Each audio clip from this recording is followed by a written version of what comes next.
मंगल भवन अमंगल हारी, द्रवहु सुदशरथ अजिर बिहारी।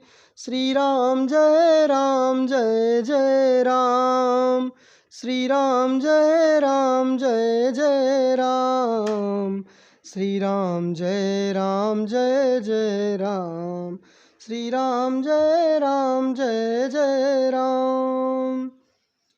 जब धरती माता रावण, कुंभकर्ण इत्यादि राक्षसों के अत्याचार से पीड़ित होकर, परेशान होकर ब्रह्मा जी के पास गईं, तो ब्रह्मा जी कहने लगे कि हे धरती, मन में धीरज धारण करके श्री हरि के चरणों का स्मरण करो। प्रभु अपने दासों की पीड़ा को जानते हैं, ये तुम्हारी कठिन विपत्ति का नाश करेंगे। धरनी धरहि मन धीर, कहा बिरंचि हरिपद सुमिरु। जानत जन की पीर, प्रभु भंजी है दारुण विपति। श्री राम जय जय राम। बैठे सुर सब करहि बिचारा, कहाँ पाई प्रभु करिय पुकारा। पुर बैकुंठ जान कहाँ कोई, को कहाँ पय निधि बस प्रभु सोई। सब देवता बैठकर विचार करने लगे कि प्रभु को कहाँ पावें, ताकि उनके सामने पुकार करें। कोई वैकुंठपुरी जाने को कहता था और कोई कहता था कि वही प्रभु क्षीर समुद्र में निवास करते हैं, अर्थात वही प्रभु वैकुंठपुरी में निवास करते हैं, वही प्रभु क्षीर समुद्र में वास करते हैं। जो वैकुंठनाथ भगवान हैं श्री भूमा पुरुष, वो अष्टभुजी हैं, अर्थात उनके अष्टभुजाएं हैं। और जो क्षीर सागर में रहने वाले चतुर्भुज रूपधारी विष्णु भगवान हैं, उनके 4 हाथ हैं, चतुर्भुज रूप है उनका। और जब श्री राम, श्री कृष्ण, परशुराम, वेदव्यास आदि अवतार लेकर पृथ्वी पर मनुष्य रूप में आते हैं भगवान, तो उनके 2 हाथ हो जाते हैं। और वही भगवान जब जगन्नाथ जी के रूप में जगन्नाथपुरी में विराजित होते हैं, तो उनके आधे हाथ रह जाते हैं। और वही भगवान जब शालिग्राम रूप में होते हैं, तो उनके एक भी हाथ यानी हस्तविहीन भगवान होते हैं। तो भगवान एक ही हैं, उनके रूप अनेक हैं। तो कोई कहता था कि वैकुंठपुरी में जाओ, कोई कहता था क्षीर सागर में जाओ। जाके हृदय भगति जसी प्रीति, प्रभु तहाँ प्रगट सदा तेहि रीति। तेहि समाज गिरिजा मैं रहूँ, अवसर पाई बचन एक कहूँ। शिव जी कहते हैं कि जाके हृदय भगति जस प्रीति, जिसके हृदय में भगवान के प्रति जैसी भक्ति है, जिस प्रकार से वो भगवान से प्रेम करता है, उसके लिए प्रभु वहाँ वैसे ही प्रकट होते हैं। अर्थात यदि हम भगवान के श्री राम रूप की पूजा करते हैं, तो भगवान श्री राम रूप में प्रकट होंगे। अर्थात हम अगर भगवान श्री कृष्ण की पूजा करते हैं, तो भगवान श्री कृष्ण रूप में प्रकट होंगे। जैसी भावना जिसकी होगी, वैसे ही भगवान उसको प्राप्त होंगे। हे पार्वती, उस समाज में मैं भी था। शिव जी कह रहे हैं कि हे पार्वती, देवताओं के उस समाज में मैं भी था। अवसर पाकर मैंने एक बात कही। क्या कही शिव जी ने बात? इस बात को अपने जीवन में उतारना चाहिए।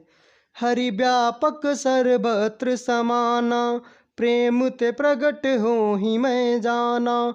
देश काल दिशि विदिशि हूँ माही, कहूँ सो कहा जहाँ प्रभु नाही। मैं तो ये जानता हूँ कि भगवान सब जगह समान रूप से व्यापक हैं, वे प्रेम से प्रकट हो जाते हैं। देश काल दिशा विदिशा में बताओ, ऐसी जगह कहाँ है जहाँ प्रभु ना हो।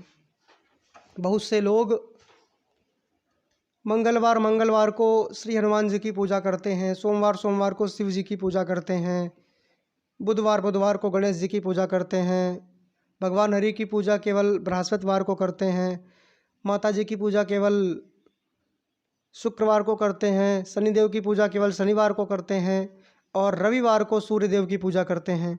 तो बाकी दिनों में आप क्यों नहीं करते?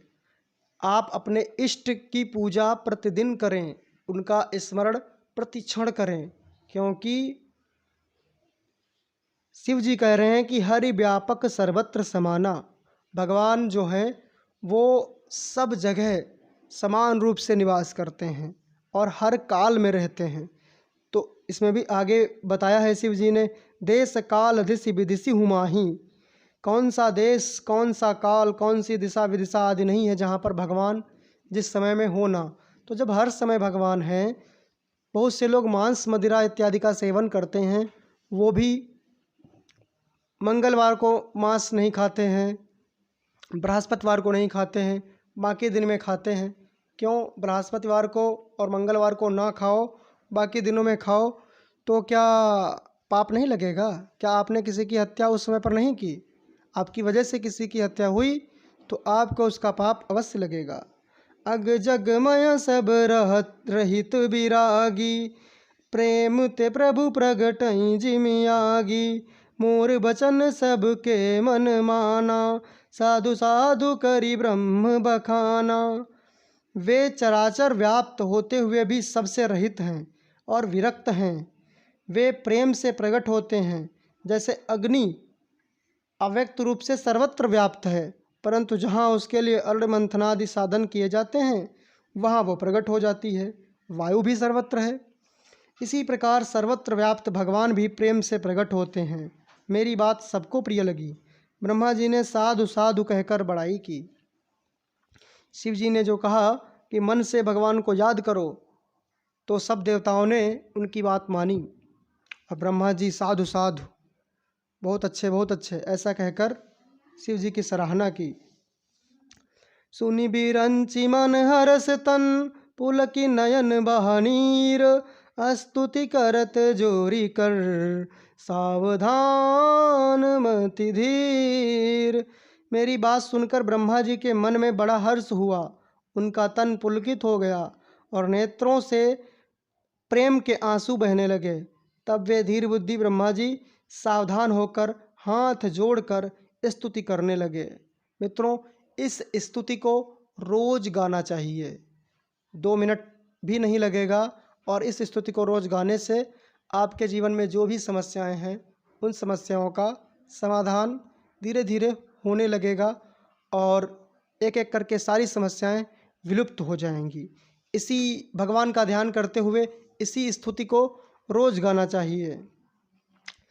जय जय सुर नायक जन सुखदायक, प्रणत पाल भगवंता।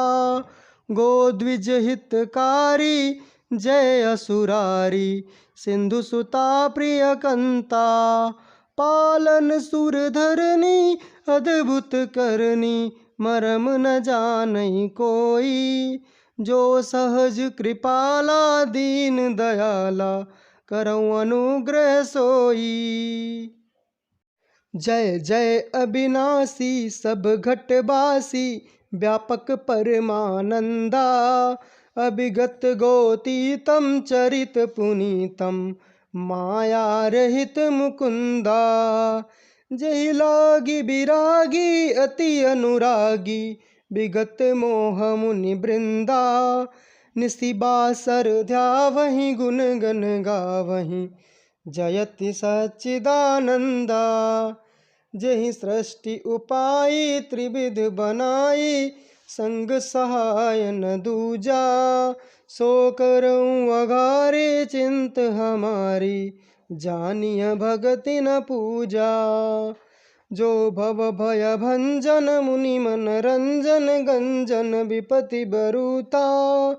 मन बच क्रम बानी छाड़ी सयानी, शरण सकल सुर जूथा। सारद श्रुति से सारिसय अशेषा, जा कहूँ को नहीं जाना। जहि दीन पियारे वेद पुकारे, द्रवहु सो श्री भगवाना। भव बारिधि मंदर सब विधि सुंदर, गुण मंदिर सुख पुंजा। मुनि सिद्ध सकल सुर परम भयातुर, नमत नाथ पद कंजा। श्री राम जय जय राम। जानि सभय सुर भूमि सुनि, बचन समेत स्नेह। गगन गिरा गंभीर भय, हरनि शोक संदेह। देवता और पृथ्वी को भयभीत जानकर और उनके स्नेह युक्त वचन सुनकर शोक और संदेह को हरने वाली गंभीर आकाशवाणी हुई। और आकाशवाणी में भगवान कहने लगे, जनि डर पहुँ मुनि सिद्ध सुरेशा, तुम ही लागे धरि हऊँ नर बेसा, अनसन सहित मनुज अवतारा, ले हऊँ दिन कर वंश उदारा, ले हऊँ दिन कर वंश उदारा, कश्यप अदिति महातप कीन्हा, तिन कहूँ मैं पूरब बर दीन्हा, तय दशरथ कौशल्या रूपा, कौशलपुरी प्रगट नर भूपा। कश्यप और अदिति ने बड़ा भारी तप किया था, मैं पहले ही उनको वर दे चुका हूँ। वे ही दशरथ और कौशल्या के रूप में मनुष्यों के राजा होकर श्री अयोध्यापुरी में प्रकट हुए हैं। और एक कल्प में मनु और शत्रुपा जी दशरथ जी और माता कौशल्या बनकर प्रकट हुए थे। उन्हीं के घर जाकर मैं रघुकुल में श्रेष्ठ चारों भाइयों के सहित अवतार लूँगा। नारद के सब वचन मैं सत्य करूँगा और अपनी पराशक्ति के सहित अवतार लूँगा। तिनके ग्रह अवतरि हऊँ जाई, रघुकुल तिलक सोचार्यु भाई, नारद वचन सत्य सब करि हऊँ, परम शक्ति समेत अवतरि हऊँ। नारद जी ने जो भगवान को श्राप दिया था, उसी श्राप को भगवान ने धारण किया और चार भाइयों के साथ में अवतार लेने जा रहे हैं। और साथ में जनकपुरी में माता सीता भी अवतार लेंगी। हरि हऊँ सकल भूमि गरुआई, निर्भय हो देव समुदाई, गगन ब्रह्म बानी सुनि काना, तुरत फिरे सुर हृदय जुड़ाना, तब ब्रह्मा धरि निह समुझावा, अभय भई भरोस जियावा। भगवान कह रहे हैं, मैं पृथ्वी का सब भार हर लूँगा, हे देववृंद तुम निर्भय हो जाओ। आकाश में भगवान की वाणी को कान से सुनकर देवता तुरंत लौट गए, उनका हृदय शीतल हो गया। भगवान ने आश्वासन दे दिया तो वो कार्य होगा ही होगा। तब ब्रह्मा जी ने पृथ्वी को समझाया, वह भी निर्भय हुई और उसके जी में ढांढस बंध गया, अर्थात भरोसा हो गया कि अब तो भगवान रक्षा करेंगे ही। निज लोक कहीं बिरंची गे, देवन इह सिखाय, बानर तनु धरि धरि मही, हरिपद सेवहु जाय। ब्रह्मा जी अपने ब्रह्मलोक को चले गए, लेकिन जाने से पहले वो देवताओं को ये सिखा गए कि नारद जी का श्राप भगवान को फलित करना है तो भगवान को वानरों और रीछों की आवश्यकता होगी। तो आप लोग ऐसा करो कि मैं तो जामवंत, रीछों के राजा जामवंत के रूप में अवतार लूँगा अपने अंश से, इसी प्रकार आप सभी लोग अवतार लीजिए पृथ्वी पर। देवताओं को यही सिखाकर कि वानरों का शरीर धर धर कर तुम लोग पृथ्वी पर जाकर भगवान के चरणों की सेवा करो। ब्रह्मा जी अपने लोक को चले गए। तो मित्रों, आगे की कथा अगले वीडियो में। तब तक के लिए जय जय श्री सीताराम, जय जय श्री राधे श्याम, नमो पार्वती पते, हर हर महादेव।